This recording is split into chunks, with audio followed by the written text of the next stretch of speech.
Sal Andorra. Puck Peters is quick on the pedals, but Martina Berta on the number 9 with the national champions jersey of Italy first through the puddles. Evie Richards is right alongside her, as is Anna Terpstra. Everything went well here in the start. Clean start from everyone, away safely up this climb to begin with. It goes up immediately. Straight away the heart rates rocket. Just a bit of argy-bargy on the left-hand side of the track there, but it's Martina Berta who leads them up the climb. 5 laps for these riders, no start lap, just 5 full complete laps. Yeah, big lap here in Andorra as well, 4 kilometers in length, but it's Richards who's doing the digging in the wake of Martina Berta here at the front of this one. Yeah, the positions are important as always. They are here at the top of the first climb. It goes down with 2 double lines they can choose, and another climb will follow up immediately. Le Landonef buried in the pack somewhat.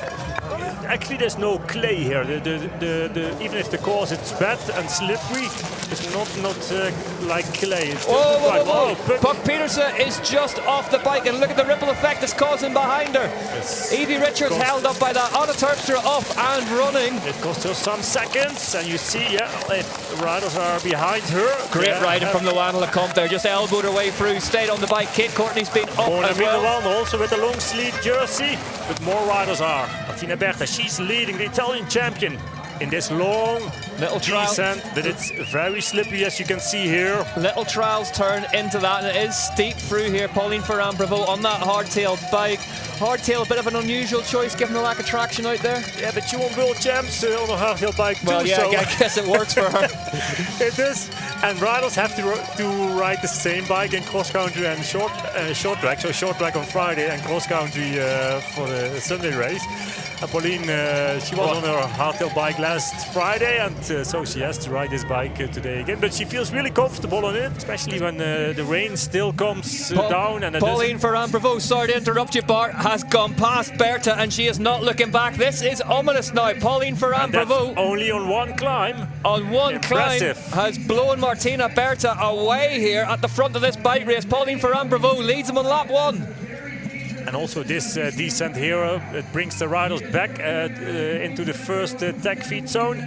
It's very slippery. I remember that from some years ago when we had rain here in Val Noord as well.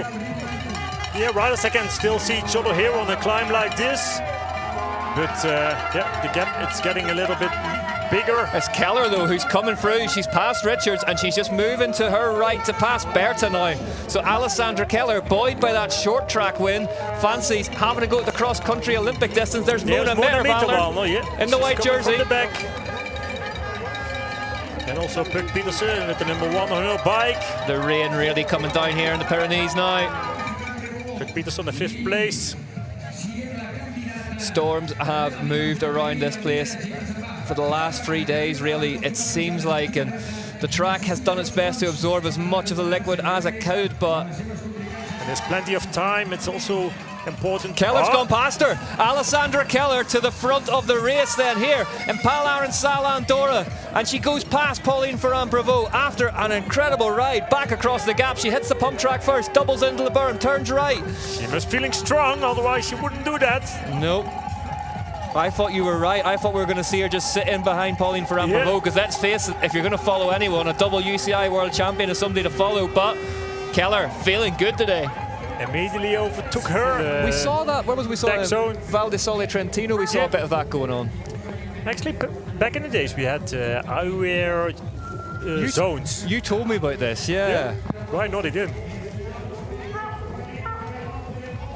I'd just be into that throughout the day for myself on foot, never mind the bike, but there is Mona Mitterwallner chasing down the leading two, so she's basically with them now. Very close. Struggling with the pace of Alessandra Keller at the moment. Yeah, I called into the small gap. I called into the Cannondale factory racing pits earlier on, just before the race, and they said they'd gone to a softer compound front tyre on Mona Mitterwallner's bike, but the normal faster rolling rear.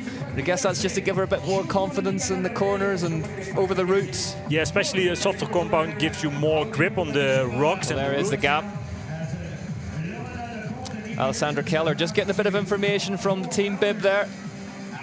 What sort will that be the gap? Will she be managing who's behind her? Will she be thinking of that, or just the timing? Yeah, these things, yeah. Mitterwallner past Pauline Ferrand-Prevot. Sorry to interrupt you, Bart, but Mona Mitterwallner up to 179 beats per minute has moved herself into second place, and she's going. Yeah, she's going fast. Oh, panic stations for Pauline there. We were sort of beginning to think at the end of lap 1 that it might be the same. Yeah. Oh, Keller just gets bucked off the line in that rock garden, and that will allow Mona Mitterwallner to catch her. And that's what she does. Perfectly. Just needs to keep it calm here. Mitterwallner exit the woods with some good speed. Pauline Ferrand-Prevot, though, looking like she's being dropped by these two. Yeah, these little mistakes are easily made. Just the slightest of bobbles you saw. Just watch this, Bart. Talk us through this bit. Yeah, you see how slippy the roots are, how slippy the rocks are, and her front wheel slides over that root array. And then she lost her momentum, her grip. It's a tricky sprint finish, isn't it, as well? It's short now, uphill actually. As well, uphill as well, but yeah, in short track you could carry on a lot of speed to the finish line, but now you have that little bridge in front of the finish, and then it's just a very short part to the finish line.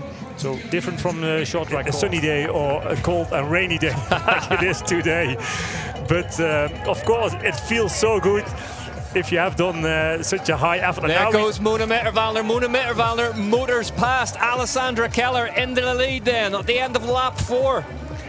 Yeah, this part, it goes up for such a long time.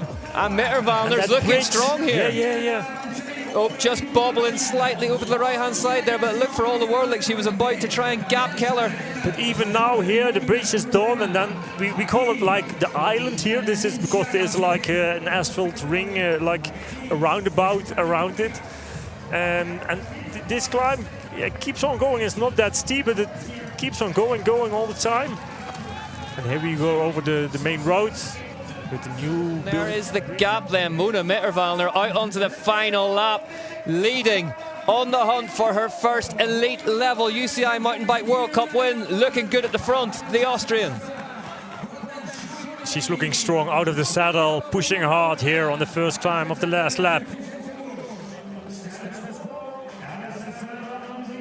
And how difficult, Bart, is it to keep cool now and just tick off all the sections one by one? Yeah, keep cool, but also, yeah, it gives her a lot of morale leading the race here. She can take it a bit more precisely, more carefully in the descents, the slippery descents, and that's definitely what she will do. She wouldn't take too many risks. There's a little bit of time to play with.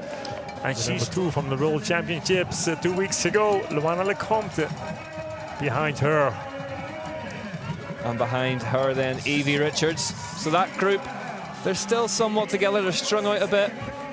Whoa, a little bit of a slide from Martina Berta in the back. Yep. Her rear wheel slides away in that last corner. Drifting her way on to the start-finish straight. Martina Berta. There is Pauline Ferrand-Prevot. Yeah, and also riders are looking for sometimes new motivation or preparation. And whoa. Mona Mitterwallner just on clips and gets a little bobble.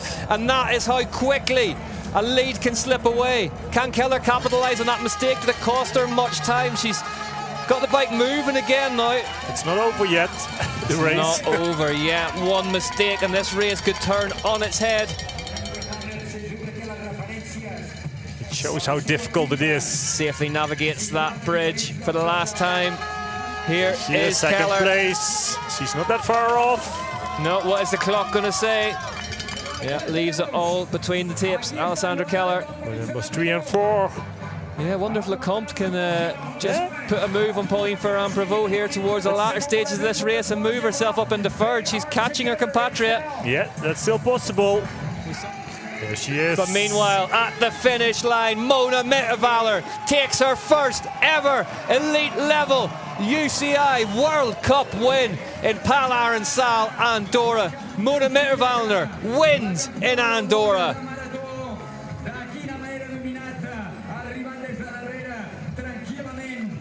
And the exhaustion and the emotion pours out of the Austrian. And this is the woman she beat today. Alessandra Keller celebrates a truly gutsy performance. Even has the wherewithal to get the sponsors' logos out for the camera. A clean jersey. Yeah, clean. Maybe that was her plan all along, yeah, with the gilet. Great performance. Yeah, superbly tough performance. Oh, so much emotions. Mona Mitterwallner. The world champion, Pauline Ferrand-Prevot, still on third place. Pauline Ferrand-Prevot has managed to see off the advances of Luana Lecomte late in the day here. Pauline Ferrand-Prevot out of the saddle. She did so much work early on, maybe worked a little too hard, crosses the line. Third place today, Lou, and plenty of points. Luana Lecomte is fourth, and behind her, Evie Richards. These top five, Bart, have been the class of the field really this season. Yeah, not that Puck much in Peterson. between these riders. At the numbers No. 3, 4 and 5, you see only a few seconds. So it's Mitterwallner from Keller, Ferrand-Prevot. Luana Lecomte was fourth, Evie Richards was fifth. Martina Berta, then the series leader, Puck Peterson, Anna Terpstra, Sevilla Blanc, Kate Courtney rounds out the top 10. And Jenny Risvage, Rebecca Henderson, Yolanda Neff, Nicole Kohler, Gwendolyn Gibson, Caroline Boye, Lyra Steger, Anna Tauber, and Linda Indergrand in 19th. 20th went to Malena Degen, Yannicka Loiv, Heiberlin, Forcini, Benz, Lille, Jackson Giroux, and Zena Fry was 28th.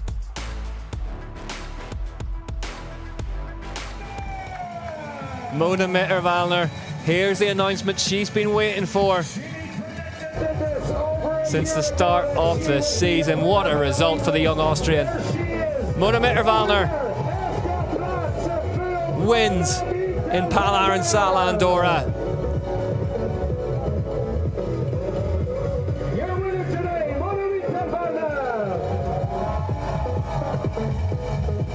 The only rider on that podium not visibly feeling the cold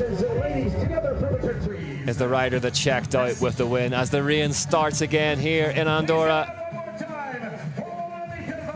A wet elite men's race beckons, but a new entry into the history books is made. Mona Mitterwallner from Austria is a UCI World Cup winner at elite level at last.